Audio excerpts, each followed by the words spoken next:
Alrighty, so with the CONCACAF Champions Cup involving MLS team officially kick off tomorrow, with the way that we also supposed to have two games that involving MLS team in the CONCACAF Champions Cup, but now it's down to one because the Inter Miami versus Sporting KC game has been postponed into the next day because of a snowstorm. But nevertheless, with MLS team return to the CONCACAF Champions Cup, this is a great time to once again do my annual video looking at all of these MLS team that's going to be involved in this edition of the CONCACAF Champions Cup and pretty much rank them the most likely ones to win the CONCACAF Champions Cup. And if you ask me, when I look at these 10 teams heading into this competition, I mean, I think a couple of months ago, I was confident that there were a couple of teams that could definitely have a legitimate shot in terms of winning this competition. But now, with how the off season has gone and with some of these good teams that have lost some key guys and also have injuries, issue. I mean, there's definitely no doubt that I do feel a little bit less optimistic. The fact that we do indeed see an MLS team lifting the CONCACAF Champions Cup. Now, I'm not saying that it doesn't happen this year. There could be likely outcome that one of these teams could actually reach to the final, and that we could also see one of these teams make a really surprising run to the final, just like what we saw with the Columbus Crew, making some history of beating a couple of Liga MX giant to make it to the final, only to stumble in the final. But with that being said, like I said, I'm going to be ranking these 10 teams off the one that most likely is going to win the CONCACAF Champions Cup, starting at number 10, the least likeliest, and then the number one is probably the odds-on favorite out of MLS to wins this year's CONCACAF Champions Cup. So we start off at number 10, and that of course is Sporting KC. So yeah, for Sporting KC, the only hope that they have against Inter Miami in that first round is that they pull Atlanta United, because I'm pretty sure Inter Miami is not going to let this happen for the second time in a row in a tournament where there's a lot of expectation for this Inter Miami team in this competition and in this league as well. And last thing they want is to have suffer another historic upset, and do it really two tournaments in a row. Now, there's no doubt that Sporting KC at least will get the advantage of playing at home in a cold weather. There's still some doubts of whether or not if Messi is playing or not, even though Javier Mascherano says that he is playing in that game. Well, we'll see once the game does start on Wednesday, and whether or not if Inter Miami is going to put in their full team, especially playing in that dangerous weather that Kansas City is going to have, where I heard the temperature is going to be around sub-zero temperature, very similar to the temperature of the USA versus Honduras game when it was hosted in Minnesota a couple of years in that World Cup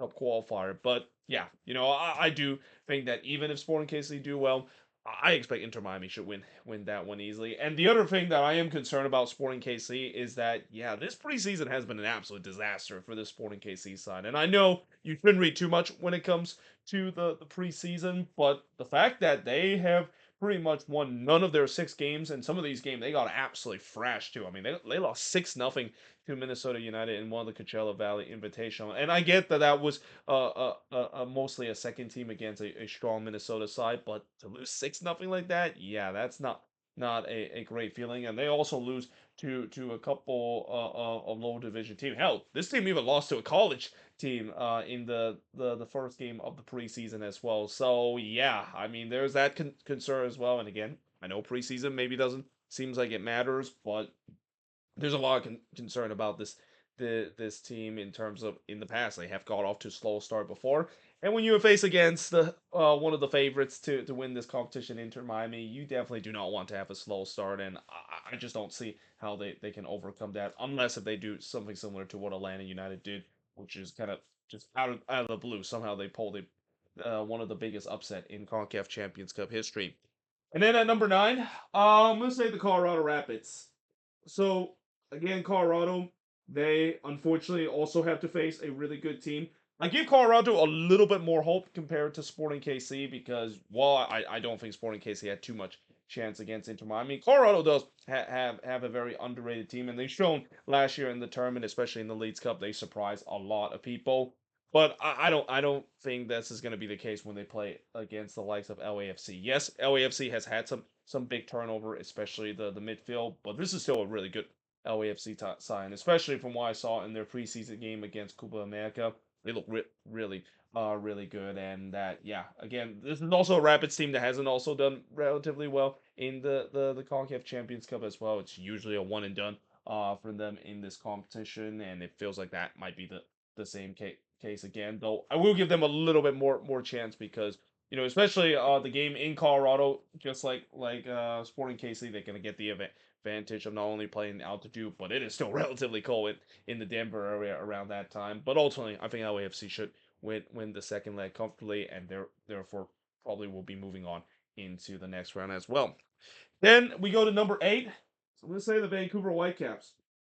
So I could have easily put the Whitecaps at number 10 because I think of all the teams that is probably the weakest in terms of the roster heading into the CONCACAF Champions Cup. It's got to be the Vancouver Whitecaps because I've already mentioned in the season preview how much question that this team has heading into this season. But the thing is, they do play against Saprissa, and I know Saprissa might sounds like a daunting team maybe a couple of years ago, but I from what I've seen with Saprissa so far in the Costa Rican League. They're actually not doing that well in the Costa Rican League as well. And that fear factor in terms of have to go to the Purple Monster Cave down in Costa Rica to face them, that fear factor seems like it's kind of gone away. We've seen MLS team has been able to do relatively success, especially MLS team have done relatively success against Costa Rican team as well. I mean, last year I remember didn't was it New England the one that played against Alajuelense? I know one of the game involving New England play against Alajuelense, and they absolutely thrash Alajuelense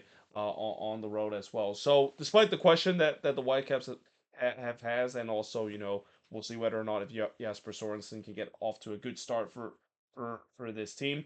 I do think with the way that them getting a new head coach and getting that head coach boost, I think they'll do relatively well at least in the first round. But then heading into the second round, yeah, that's probably a no because the team that they might have to face in the second round is gonna be Rayados, and we know that Rayados is one of the killer in terms of MLS team facing against them. Whenever you face Rayados, if you're not named the Columbus Crew, you're probably going to lose them, and I have a feeling Vancouver unfortunately will falter against another Monterey based team. They do not play against Monterey based team. I mean, they got lost a couple of times in the tournament against Tigres, and now it seems like even if they beat Saprissa, most likely they're gonna lose to Rayados in the next round.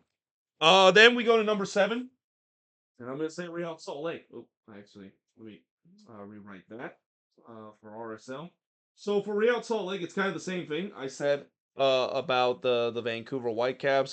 They do have, I would say, they have a little bit of a tougher game against a Costa Rican team in Heredino. Heredino is actually at the top of their respective league as well, so that's not going to be easy for them to face them. But we've seen before MLS team historically for the past couple of tournament when they face against Costa Rican team, they have done relatively well, even with Costa Rican team that is near the top of the standings. And again, even though RSO is another team that has some question heading into this season, I do think that in terms of talent wise, RSL might be just a little bit better than what the Whitecaps is, and at least a little bit more stability compared to all the question that the Whitecaps has, and especially RSL does have their head coach in Pablo Mastroeni, which if there's one thing we know about RSL, it's not the quality of this team that matters. It's about that self belief, and the team is the star moniker that will push them forward. So I think that will be enough to beat against Heredino.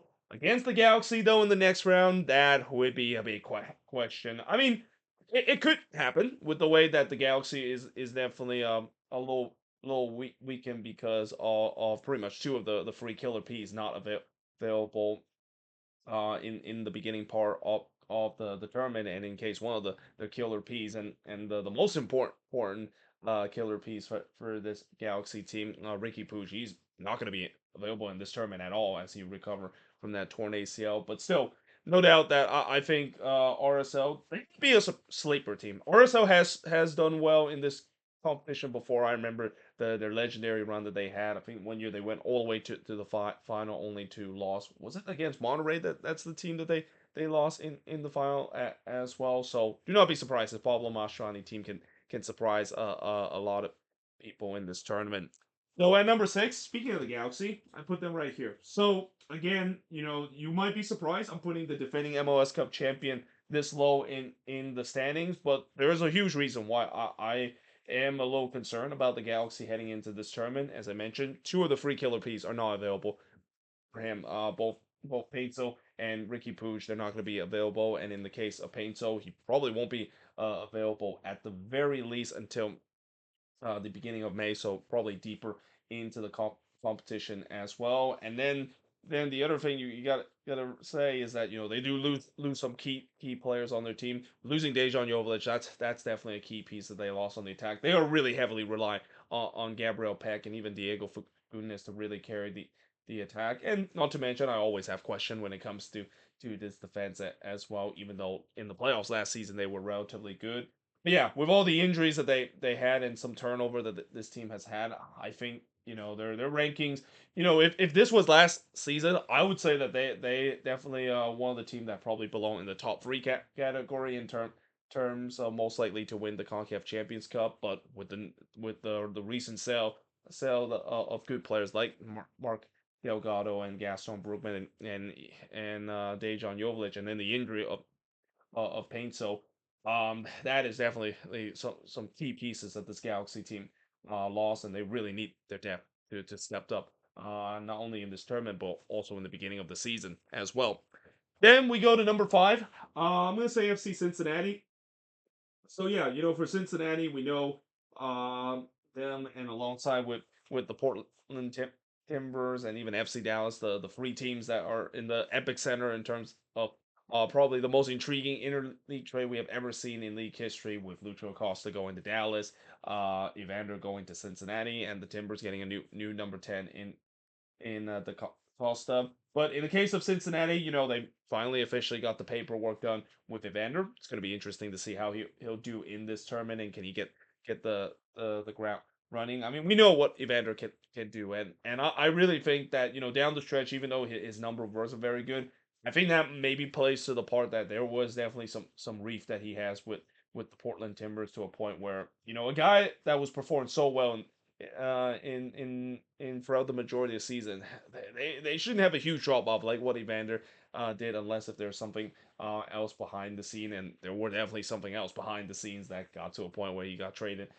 to FC Cincinnati. But overall, it's a very decent team as well when I look at this FC Cincinnati side. Though I will say that my big concern about Cincinnati is the fact that they have to face against Tigres in the next round, and and that's of course assuming they'll probably beat Montagua. I think they'll beat Montagua relatively easily. But the Tigres game is going to be tough, and Tigres, this season Liga MX is one of the better team in the standings as well, and Tigres has always been a team that is just an absolute killer for MLS team.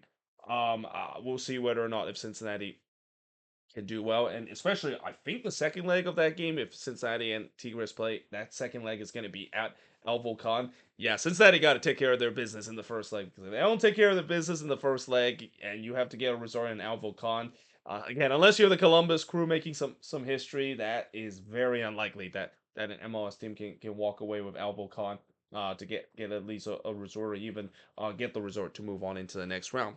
Speaking of the Columbus Crew, that's where I put them at number 4. So again, the Columbus Crew will never forget the incredible run that they had last season into the final, and it's got to be frustrated for Wilfred Nancy that of all the incredible run that they did in the final, they fought in the final hurdle to really complete probably the best run we have ever seen an MLS team in the CONCACAF Champions Cup. I really think that this team is probably the best team to go through the entire tournament of the CONCACAF Champions Cup to not win it. I mean, I know some might say, well, what about Toronto FC? Toronto FC had a good run themselves back in 2018 as well. Well, yeah, but it's still nothing compared to Columbus. I mean, Columbus, they took down not only some of the giant in Liga MX, but took down teams that historically MLS team is pretty much just a death sentence for them. Going on the road in Al Volcan, getting a resort, going on the road against Rayados in Monterrey to get a result like that.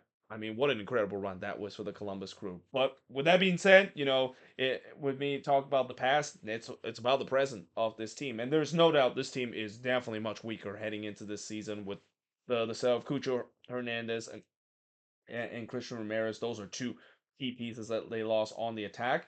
But I do trust the fact that this is still a good team. I also think people are kind of downplaying the complete fall of the Columbus Crew and the demise of this team a little bit too much. Considering this is still a team that is coached by Wilfred Nancy, and Wilfred Nancy is probably the best head coach in MLS right now. It doesn't really matter what kind of players is out there. I'm pretty sure they'll have the replacement, and especially the depth of this team. This team has some decent depth as well. I would not be surprised if guys like Jason Russell Rowe and Max Arfson will fill in the perfect role in the spot that Cucho Hernandez and Christian Ramirez left, because that's what Wilfred Nancy can do. He put his guys in success, and as a result, I think they could go deep in this tournament. Though that being said, they are in the bracket where pretty much if you look at the bracket of the fact that it's pretty much almost guaranteed that we're gonna see one MLS team in the semifinal, because the top left part of the bracket is pretty much all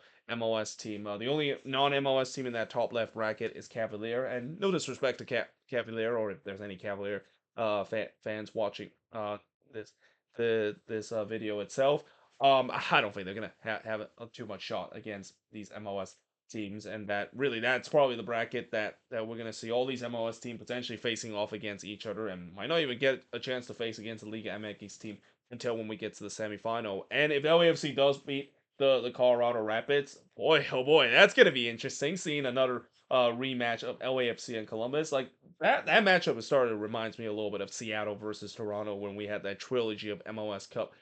3 out of the 4 years that was the matchup. We're starting to get to that point, isn't it, with LAFC and the Columbus Crew. You could also say that's the black and gold derby. Consider both of them uh, are known for themselves as the black and gold, and there's no doubt that should be a very interesting matchup, and no doubt LAFC will want to finally get revenge after Columbus twice beat them in the final. No. Now, moving on into number three, let's say the Seattle Sounders. Now, this might be surprising because I think of all the teams that probably have one of the toughest route to get to the final and go deep into this tournament, it's got to be the Seattle Sounders, because, well, their first game against NT, well, that one they probably should win relatively easily. After that, they have to play against Cruz Azul. I mean, Cruz Azul, I look at where they're in the standings. Actually, let me check again where exactly Cruz Azul is in the standings right now. Actually, you know what? Cruz Azul is currently is in eighth in the Clausura season, and they're doing okay, but not an easy team to play. And then after that, if they do beat Cruz Azul, there could be a good chance that they could face either the likes of Chivas or America. Now they're probably hoping it's Chivas because Chivas hasn't really done so well. But let's be honest, it's probably going to be Club America that they have to face, and Club America, they are definitely one of the favorites, if not maybe the favorites to win this tournament, because they're just absolutely loaded from top to bottom as you expected.